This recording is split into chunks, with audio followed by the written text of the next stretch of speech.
Hello, everyone. Welcome on into the WILLY podcast. This is John Arrivo. I'm here with my customer, Parker Smith.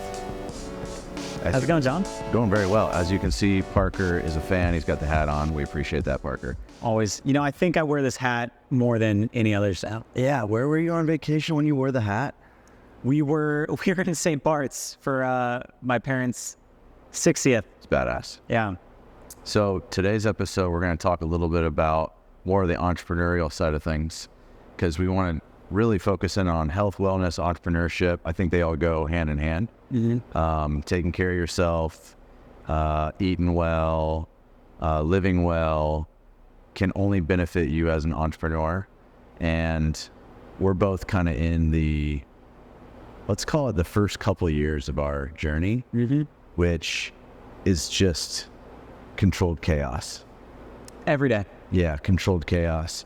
And one of the things that we're both doing at the moment is hiring and delegating different positions within our company. And one of the things that you're currently doing is hiring individuals that can help you with sales. So am I. I'm ready to hire a VP of sales to manage all sales. And so, because I'm moving into a couple of different new arenas outside of retail, which is going to need sales management. Tell me your current experience and how it's going with where you're at with hiring for sales. Our sales process when we started, and you know, I think a lot of entrepreneurs do the same thing. It's all you, right? Not just sales, but I mean, between the marketing, between operations, between accounting, you know, the entrepreneur is really in charge of everything and doing everything all at once. And when you start out any business, your main focus is going to be sales, because you don't have a business unless you have sales, right? Unless you have customers, unless you have revenue coming in, you know, then there's nothing else going on. Right. So when every business starts out, and this is the experience I had, 3 years ago when I started this, is every single day it was just sales all day, every day, yeah. Right? In my industry, which I do vacation rental management, right. It was a lot of cold calling. It was a lot of, cold email, direct mail marketing campaigns, a lot of walking into realtors' offices, going door to door, and, did that for 6 months, 12 hours a day, nonstop. And I feel like that's really how you have to start every business. Yeah. At least any business that's growing, organically from the ground up. And it's a lot of fun. It's really exciting because you're growing really fast. Yeah. The sales process is exactly how you envision it, right? So the owner is the one who is making all the calls, closing all the deals. Yeah. The whole process, start to finish, is how you would want it to be. And then all of a sudden, you have customers and your operations blows up and you don't have time for sales anymore. And, from what happened to us is, I was managing the sales process for 6 months or so. We started growing and the sales fell off a cliff because now we had all these other problems to handle. You had accounts. Yeah, we had accounts, and it was impossible to find the time to go, that hard into the sales like we did when we started. Mm-hmm. So for you, it must have been, a little different with having a retail front. Is it's more on the marketing side and less on the actual sales side. Correct. How did you guys first, really market yourself and getting the traffic coming to the door? I was holding a sign that said coffee on it on the sidewalk. Yeah, there you go. Yeah. Just flipping signs on the corner. Yeah, we were lucky. We took over a farmer's market that had an existing customer base. Mm-hmm. That was pretty important, because now I'm in with our second store. We're experiencing what it takes to open a new storefront from scratch. Mm-hmm. And we're building it from scratch. We're building it the slow way, which is really nice. We have that advantage. But the first one, it's just a lot of social media marketing, to be quite honest with you. A lot of social media. That's where everybody is. That's where their eyes are, which sales and marketing do go hand in hand. But from your perspective, you need to knock on doors. Mm-hmm. Knocking on doors would be fantastic in my world as well. I just never have had the time to do it because I'm in the store. Yeah, physically. exactly. So, but I think now we're both taking on new roles within the company, more delegation. And so I want to open up new revenue streams. I want to open up new categories of revenue, which is going to take an individual that's going to do those things, knock on doors for me now. And then we need to start hiring individuals underneath that sales manager. So then for you, do you think that you're going to find yourself in this position to hire a sales manager and then have people underneath? Or do you think it's always going to just be, you just really need one or two individuals? Yeah. You know, when we first started having this problem with sales, I recruited help from our national franchisor team, and we hired a sales director. Okay. So this was someone who came in on a higher level, a lot of industry knowledge and experience, and was able to take a sale from, you know, first contact with the potential homeowner, all the way through to close contract, and even some relationship management afterwards, which we call owner liaison. And it was fantastic, but he was stretched a little too thin because he was managing so many different markets at once. Okay. And what I realized is that, you know, we had some success with that. What we really needed was that entrepreneurial spirit of boots on the ground, you know, walking in the doors, calling, you know, on owners. Sure. But how do you get that if I don't have the time to do that anymore, right? And what my owners want from me is to make sure I'm managing the properties effectively and, you know, keeping them maintained, keeping the revenue high. Sure. You know, they don't want to know that I'm out there still cold calling 8 hours a day, right? And you know, I don't really want to be doing that anyways.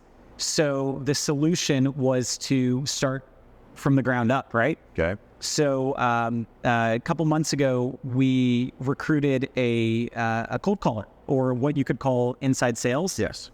And he's been fantastic.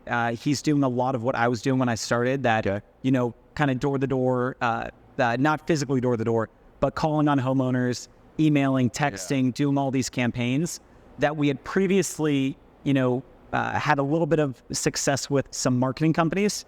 You and I talked about last time I was here about the social media marketing company I have, where we post on 7 different sites twice a day. Of course. And while that, I think, would be more effective for like a business like yours, totally. For us, we really needed that contact, that individual contact with our customers. So we hired this inside sales rep, and it's been fantastic. You know, there's a lot of, it's really hard to give up that control over a process. You know, when you have it nailed down, you've been doing it for so many years, you had success with it, to train someone else how to do it. Like I wish, I tell, his name's Mac, the sales rep we hired, I wish I could take like a USB and plug it from my head into his so he could just like download all the information I have. And it was kind of like a humbling experience to realize he doesn't have to do it exactly how I do it or exactly how I envisioned it. Right. As long as, you know, he had the right tools to succeed and has the right resources to come to me for any questions, or, you know, the rest of our team with any questions he has. Sure. He should be able to make it his own and, you know, go after this, you know, how he wants to. And once I gave him that freedom, I mean, he's been crushing it. Our sales has never been better in our 3-year history.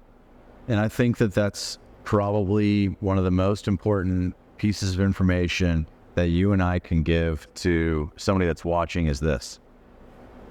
You're going to try all these different things to market, advertise, and sell your business. You're going to try social media. You're going to try cold calling. You're going to try direct mail. You're going to try all these different avenues. Without trying the different avenues, you're never going to know the end of what ultimately works for your specific business. Mine, social media advertising, works great. The more and more I do it, the more people I get access to, the more people tell their friends, they come and visit and they have a good experience. They tell their friend, they found me on social media. Great. All those things. For you though, it's direct conversations with individuals that don't know that you exist yet. Yeah, exactly. You found that out by trying different avenues of marketing, sales, and advertising. And it's so cliche, but like, you know, everyone says you have to make all the mistakes to learn, right? And there's only so much you can learn from other people who've done it before you. Right. Which you and I both have probably spent countless hours researching, talking to other people who have done what we do before us, right? And what they did right and wrong. You know, you can talk to these people till you're blue in the face, you know, do as much research as you want. You're going to make those mistakes, you know, as cliche as it is. You have to go through and you have to just, you know, kind of throw it at the wall and see what sticks. For sure. And, you know, for us, we were probably spending too much on the social media marketing. Yep. So we dialed that back down, and now we're putting more into the actual individual connection with the with our homeowners, and it's worked really well. But we had to make all those mistakes and, you know, do all these things wrong at first, fall on our face, in order to figure out how to actually do it. And it's so funny to say that because it seems like, you know, common sense, but it's really hard to, you know, it's so easy. Hindsight's 20/20. It's so easy to look back and be like, look at all these mistakes we made and how we could have done it better. But there's really no other way to do it than just to go through it. That's right. You know? And to end on that is perfect because continue to try.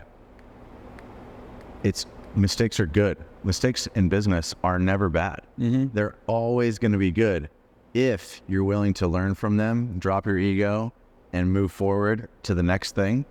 It's like, that's probably, I think, my greatest piece of advice from my current entrepreneurial journey is make mistakes, learn to like the mistakes, learn from them fast, move forward, and make a change. Yeah, absolutely. You know, and this is a big part of your brand too, right? Is talking about the wellness and positivity aspect. Yes. I think it's not, even though it is really well known, and, you know, there's a huge movement for positivity and, you know, especially in entrepreneur, you know, being an entrepreneur. Yeah. Still, it's so easy to get stuck in that rut when you make a mistake and think on it. And, you know, if you lose sleep over a mistake, you're doing it wrong, right? Yes. You have to be able to just take it in stride and say, okay, every mistake is a learning lesson. Here's what I won't do next month, right? Here's what I won't do next quarter. And be happy about that you made the mistake in the first place. My idea is this too. Let's say I make a huge mistake, a large one, okay? I've never made those. I've never made a big mistake.